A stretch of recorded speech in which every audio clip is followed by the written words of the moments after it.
Et bien salut à toutes et à tous, c'est Zido et aujourd'hui on se retrouve pour une nouvelle vidéo. Donc aujourd'hui je vais vous apprendre à dessiner un Rubik's Cube. Donc pour ceux qui ne l'ont pas vu, j'ai fait une vidéo en accéléré ou dans lequel je faisais ce dessin. Donc un dessin de Rubik's Cube. Donc aujourd'hui je vais vous apprendre comment on fait. Et bien déjà on va parler du matériel, donc de quoi on a besoin pour faire ce dessin. Alors je vais pas avoir besoin de beaucoup de choses, mais j'aurai quand même besoin d'un minimum. Donc c'est-à-dire déjà un crayon de bois ou critérium. Donc moi c'est un critérium à mine 0,5. Alors que la plupart souvent ce qu'on utilise c'est 0,7, mais moi je préfère 0,5. Une gomme, on sait jamais. Ensuite, moi j'ai trois couleurs, parce qu'en fait sur le cube qu'on dessine, on ne voit que trois faces. Donc j'ai pris les faces jaune, bleu et rouge, parce que j'aime bien. Alors moi ce sont des pro marqueurs, donc des feutres à alcool. Pourquoi ces feutres? Tout simplement parce qu'en fait c'est des feutres qui permettent d'avoir, quand on a fini de colorier, que ce soit bien uniforme et qu'ensuite par au-dessus on puisse dessiner. En fait par exemple là quand le blanc en fait c'est du crayon et il est par au-dessus des feutres, et je sais pas si avec des feutres normaux ça marche ça, mais après je pense que si vous utilisez des feutres normaux, je pense que c'est pas hyper gênant. En fait là ce qui est le plus gênant avec les feutres à alcool, c'est que comme vous pouvez le voir en fait derrière l'ancien dessin que j'ai fait, j'ai des traces de feutre. Du coup à chaque fois que je dessine je vais mettre une feuille en dessous, sinon ça fait des traces, donc c'est un peu chiant, mais c'est pas trop grave. Donc voilà, je pense que vous pouvez utiliser des feutres normaux à la limite. Je vous expliquerai comment faire pour faire le blanc du coup au-dessus de feutres normaux. Je dézoome un peu parce qu'on voit rien. Ensuite donc moi j'utilise un crayon, c'est du pastel en fait, du pastel sec blanc. C'est pour justement le blanc que je vous ai montré sur les faces. Et ensuite là c'est un stylo en fait à encre bien liquide, hein, blanc. C'est de l'encre blanche en fait. Et ça c'est pour donner encore plus de... Quand on passe au pastel blanc, pour faire encore plus blanc en fait dans les coins. Pour donner vraiment un effet de lumière. Voilà, donc ça c'est notre matériel. Et aussi bien sûr une feuille. Donc moi le problème avec ces feuilles c'est qu'elles absorbent l'encre du feutre, que ce soit un feutre normal ou un feutre alcool. Donc c'est pas l'idéal. Mais c'est ce que j'utilise parce que c'est un joli carnet que j'ai. Donc voilà, maintenant on va commencer tout de suite. Alors en premier, qu'est-ce qu'on va faire? On va faire en fait au critérium ce qu'on appelle un croquis. Donc c'est le croquis, c'est quoi? C'est en fait juste le contour du cube au crayon de bois. Et en fait ça va nous permettre comme un modèle ensuite qu'on va repasser. Et voilà, qu'on va repasser, ensuite on mettra des couleurs. Donc voilà. Alors on va commencer tout de suite, donc j'utilise pas de règles en fait du tout, je fais vraiment ça à la main, donc il faut quand même vous appliquer en fait pour pas avoir des traits qui partent un peu dans tous les sens, mais après le croquis c'est pas hyper important si vous le ratez en fait, parce que c'est vraiment juste les grandes lignes en fait du dessin. Donc je suis désolée, cette vidéo va peut-être être un peu longue, mais pour expliquer un dessin c'est un peu compliqué de le faire rapidement. Donc je vais commencer par faire 3 traits. Donc un vers la gauche, qu'on va essayer de faire assez droit. On s'en fout un peu de la longueur, on fait un peu ça au hasard pour l'instant. Je vais en faire un autre, déjà je pense que je l'ai pas assez fait vers la gauche. Bon, on va bien le mettre ici, bien presque collé au bord de la feuille. Voilà. Un trait. On en refait un ici, à peu près.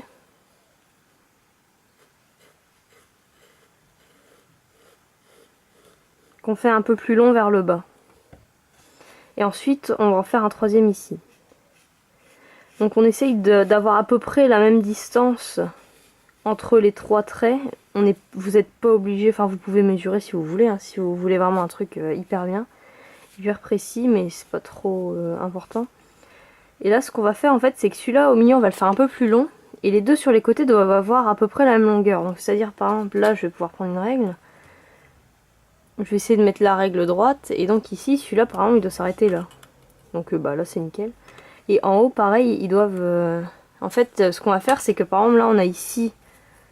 On a le bas de nos deux traits. On va mesurer combien il y a là.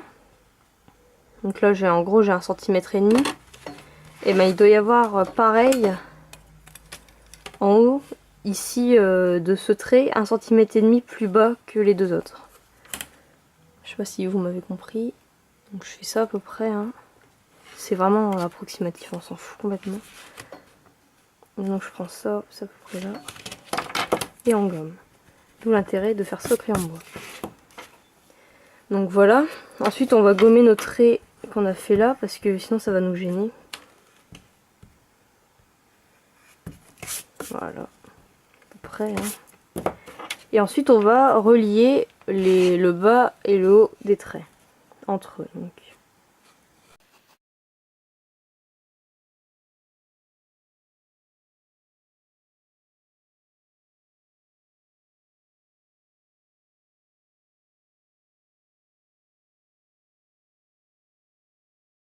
Voilà, donc on a ça. Donc vous voyez déjà on a un petit effet de perspective.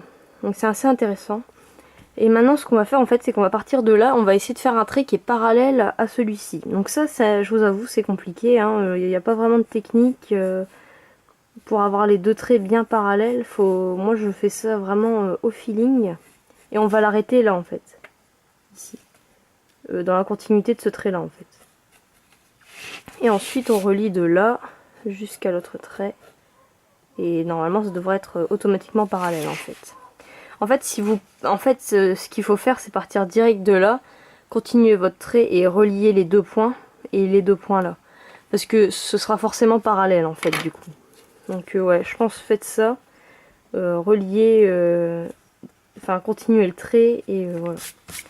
En fait le problème c'est que si vous continuez le trait vous savez pas trop où mettre votre point donc c'est ça qui est un peu chiant en fait. Mais bon ça... Vous faites un peu au feeling, après si vous gommez 10 fois on s'en fiche, hein. De toute façon ça ne verra pas après ce que vous avez gommé. Donc voilà, donc là vous pouvez voir qu'on a vraiment un cube. Donc ça c'est bien, notre cube normalement si vous êtes bien débrouillé il ne doit pas être trop moche. Le mien bah je trouve que ça va. Et maintenant ce qu'on va faire c'est qu'on va à chaque fois découper, là par exemple on va quand même mesurer un minimum pour pas que ce soit trop dégueu. On va découper en 3 nos traits.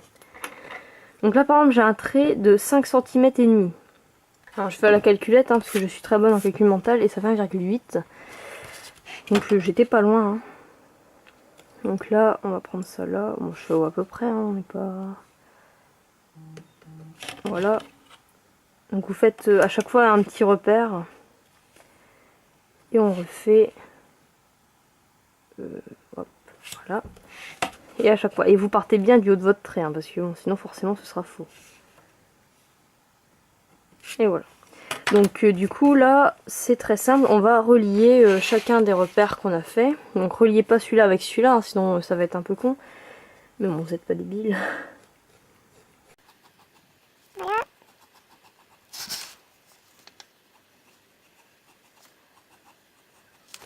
Donc vous aurez remarqué que je fais jamais mes traits d'un seul coup.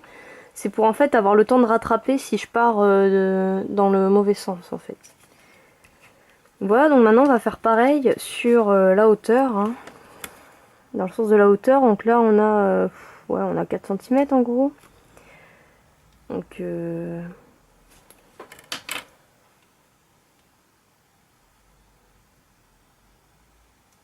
ça fait 1,3.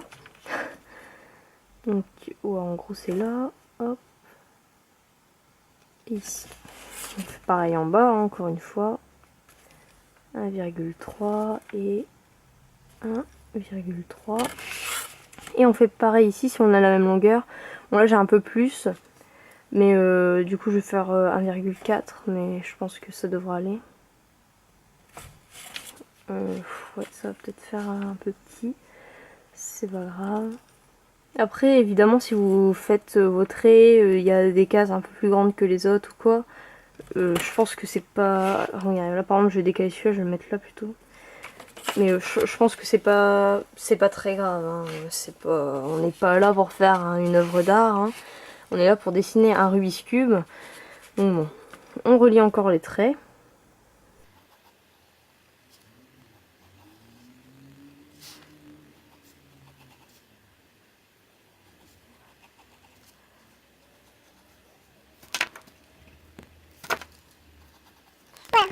Donc ça donne ça. Donc là, vous voyez, j'aurais pas dû décaler ce trait là.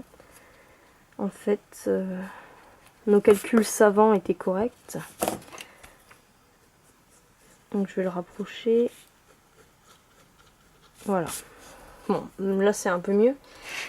Et maintenant, en fait, pour ce qui est au-dessus, ben, on va faire encore la même chose. Hein. Donc là, on a toujours 4,5. Donc je vais reprendre à 1,4. Et là, ici, on va voir si on a encore 4. Normalement, oui, hein, si c'est des droites bien parallèles. Bon, en gros, hein, bon, ça passe. Et on relie encore.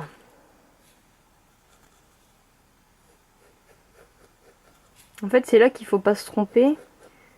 Parce que si on se trompe là, en fait, on va casser l'effet de perspective. Donc faut pas trop se tromper sur le dessus du cube. Hein. Encore le devant, bon c'est pas trop, mais vous voyez le dessus là, si j'avais fait un truc, un carré beaucoup plus grand que l'autre, ça aurait fait con. Donc voilà, donc là on a notre cube. On est bien d'accord, on a vraiment un Rubik's Cube en perspective. Donc vous pouvez vous arrêter là si vous voulez, hein, mais je vous le conseille pas. Donc maintenant ce qu'on va prendre, et ce que j'ai oublié de dire dans le matériel, c'est un feutre noir. Ouais, j'ai oublié de le dire dans le matériel, c'est pas grave, hein. Donc un feutre noir. Donc en fait tout simplement parce qu'on va repasser chacun de nos traits au crayon de bois avec ce feutre. Mais en fait moi ce que je vous conseille c'est pas de le faire tout de suite, c'est parce que là je viens de me rappeler qu'il en fallait un. D'abord en fait on va colorier les cases, ensuite on va passer au feutre noir et vous allez voir pourquoi. Donc moi sur la face du haut je vais faire du jaune.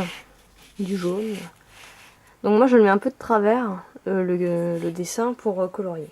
Donc moi j'ai une pointe fine d'un côté, une pointe grosse de l'autre. J'utilise toujours la pointe fine. Donc voilà, on remplit comme ça. En se mettant bien sur les bords. En fait on n'essaye pas de se dire oui après on va passer les traits au noir, du coup ça va faire plus large. Non, on fait comme si on laissait les traits au crayon de bois. Hein. Puis vous faites comme moi sur les côtés, vous laissez un peu... là c'est pas grave. Hein. Et voilà, on remplit.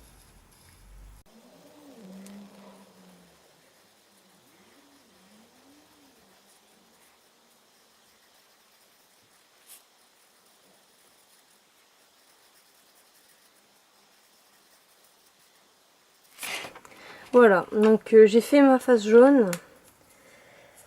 Donc voilà, donc c'est bien maintenant. Donc le bleu sur un Rubik's Cube, quand la face jaune est en haut, le bleu il est à gauche du rouge. Vu qu'on a choisi de faire jaune, bleu et rouge, enfin du moins pour ma part, et que je veux respecter un minimum l'aspect d'un réel cube, je vais essayer de faire attention. Donc là on fait pareil, mais avec le bleu.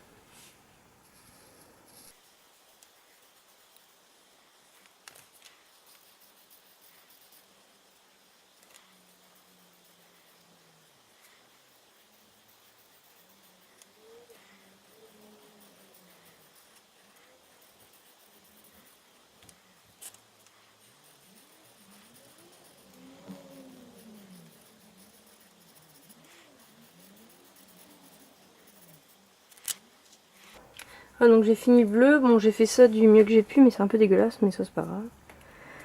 Donc maintenant on fait la dernière face, on fait la face rouge.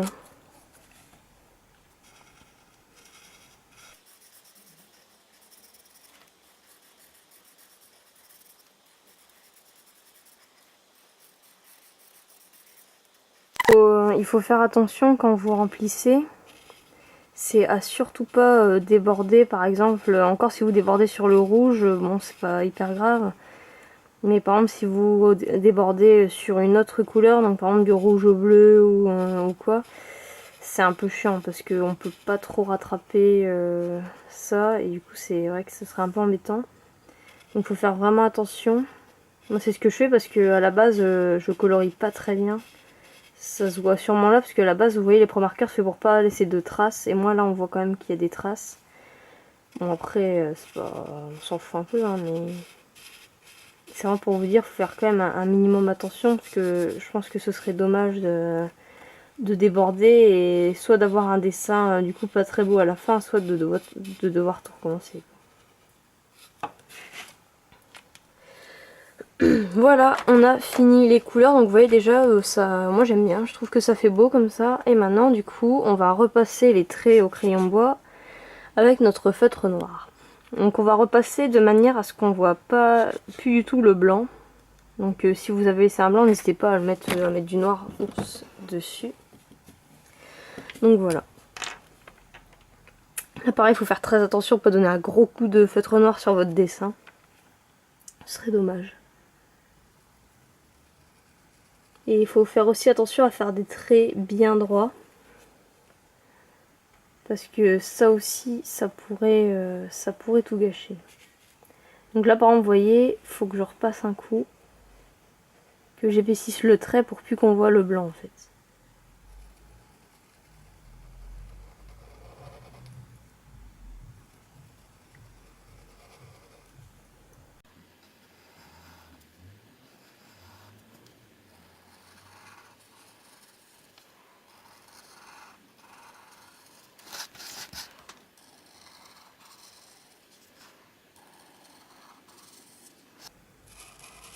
Alors l'avantage avec un Pro Marker, donc un feutre à alcool de n'importe quelle marque, c'est que si, en fait là vous voyez à travers, on voit quand même qu'on a mis du rouge et tout.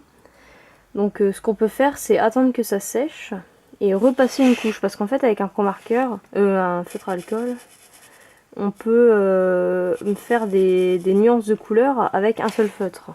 Donc par exemple avec un feutre rouge, je peux repasser dessus pour faire une teinte plus foncée. Et du coup faire un petit effet d'ombrage ou quoi par exemple. Donc là on voit qu'il reste encore du blanc sur mon dessin. Donc dans un premier temps je vais repasser mes traits noirs. Et dans un second temps je remplirai les trous de blanc avec au feutre en fait, en repassant un coup là où il y a du blanc. Donc ça va faire des petites traces je pense, mais c'est pas, je pense pas que ce soit hyper grave. À vous de faire attention plus que moi quand vous remplissez les cases, de bien aller jusqu'au bord. Et pas comme moi faire l'erreur de ne pas aller bien au bord. Oups.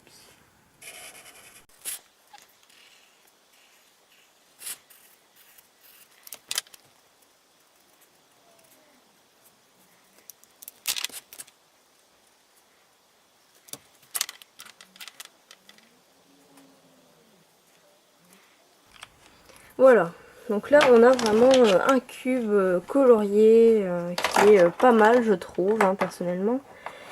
Maintenant ce qu'on va faire c'est que on va prendre notre pastel blanc et on va faire en fait on va créer des effets de lumière dans chaque coin.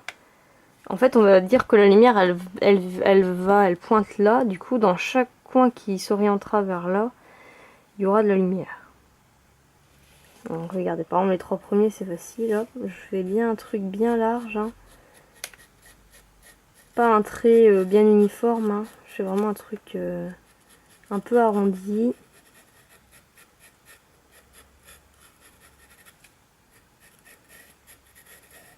On cherche pas à avoir un truc bien perpendiculaire. Et bah ouais, ça, en fait ça donne tout de suite un petit effet de relief. Et on fait ça à chaque fois.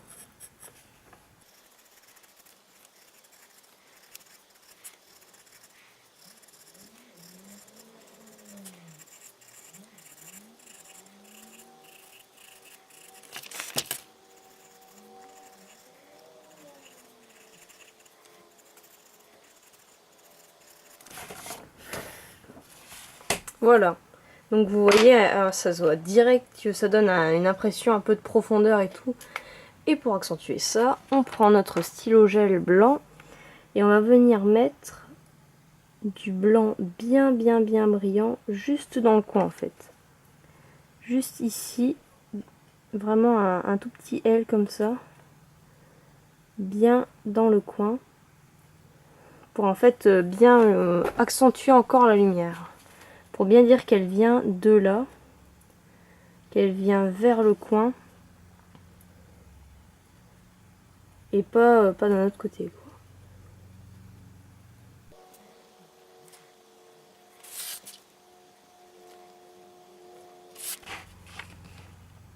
Le bleu je vais le faire après parce que je vois que le pastel il a pas encore bien pris.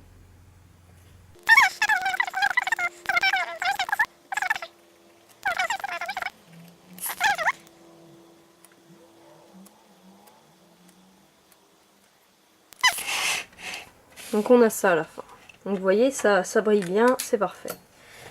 Maintenant on a fini en fait le cube en lui-même, on va faire l'ombre d'en dessous. Parce que la lumière vient de là, du coup on va avoir une ombre ici. Alors pour ça je l'ai pas mis dans les choses à avoir parce que c'est pas obligatoire de l'avoir. Parce qu'en fait on peut faire ça au critérium ou au crayon de bois. Moi en fait j'ai encore une fois du pastel sec mais noir en fait. Et je passe un coup là et ensuite j'utilise une estompe pour l'estomper. Donc voilà, et en fait le truc c'est que je l'ai pas mis parce que pour estomper vous pouvez faire avec votre doigt. Et comme j'ai dit on peut faire avec du crayon de bois. Moi je vais quand même le faire avec mon pastel. Alors ce qu'on fait c'est qu'on se met bien sur le noir d'en bas. Et on va faire une toute petite traînée d'ombre, pas très large. Comme ça, il faut pas qu'il y ait de blanc entre le noir et l'ombre. Donc on le fait bien comme ça, ici. Et ici. Ensuite là par exemple, moi avec mon estompe, ou avec votre doigt, vous vous mettez là et vous allez frotter comme ça de manière à élargir en fait le dessin. Mais dans un aspect un peu, vous voyez, un peu flou, comme de l'ombre quoi en fait finalement. Vous voyez, pour avoir un beau rendu dégradé en fait.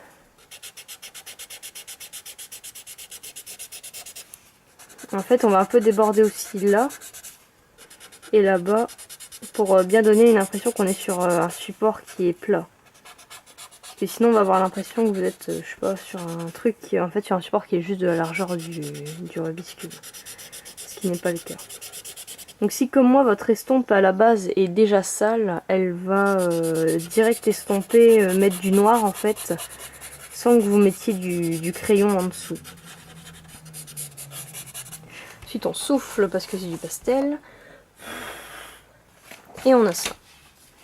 Donc voilà. Votre Rubik's Cube, là, il est terminé. Donc moi, je trouve qu'il est pas trop mal. On a une belle impression de lumière et d'ombre. Bon, après, là, c'est parce que l'appareil est pas bien droit. Donc voilà, là, il est un peu plus... parce que là, il a l'air tout aplati. Vous voyez, on a une belle petite impression de perspective. Bon, un peu raté sur le dessus, mais c'est parce que bon, je suis pas non plus hyper forte. Mais voilà, maintenant vous savez dessiner un Rubik's Cube. Moi ce que je vous conseille de faire, c'est en bas de vos dessins, toujours mettre une petite signature.